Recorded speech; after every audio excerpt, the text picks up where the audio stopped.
మీరు చాలా ఈజీగా చెప్పారు బాధపడలేదు అని, but you might have went through, I'm assuming, discouragement, disappointments. So how did you overcome all those things uncle? Overcome ఏం లేదు, దేవుని యొక్క వాక్యమే. దేవుడు ఏదో ఒక చిన్న మాట చూసుకుని దాన్ని పట్టుకుని వెళ్ళటం. సముద్రంలో కొట్టుకుపోయి ఓడికి చిన్న పుల్ల మొక్క దొరికినట్టు దాన్ని పట్టుకుని మళ్ళీ ఒడ్డు మీదకి రావటం.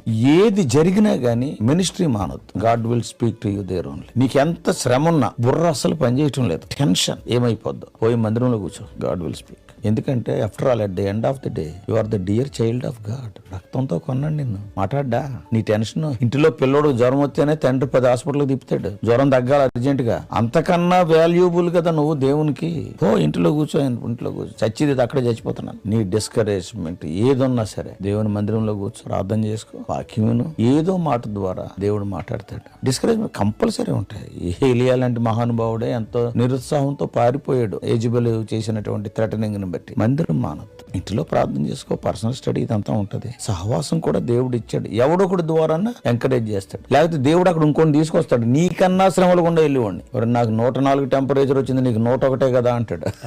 Like that he will encourage us. దేవుడు ఎవలోకలు తీసుకొస్తాడు. ఎవలోకలు ఏదో మాట చెప్తారు, తమ్ముడు ఎలాగున్నావు అని చెప్పేసి, ఏంటి అని చెప్పేసి, నా శ్రమలు అయ్యి నీ శ్రమలు అయ్యి, వీళ్ళిద్దరు శ్రమలు ఒకరు పంచుకోవటం ద్వారా both will be encouraged. So never stop reading and meditating and praying and going to the house of God. Tension గానీ, డిస్కరేజ్మెంట్ గానీ, let it be anything, it should not keep you away from God. దేవుడికి దగ్గరగా ఉంటే నీ చేయి పెట్టి నడిపిస్తాడు అదృశ్య దేవుడు. So that is the only remedy. కురుంగిపోకు, అరే ఇలాగైపోయింది అని. నువ్వు కురుంగిపోయినా ఇవాళ సోమవారం రేపు మంగళవారం రాక మానదు. నువ్వు ధైర్యంగా ఉన్న మంగళవారం వస్తుంది.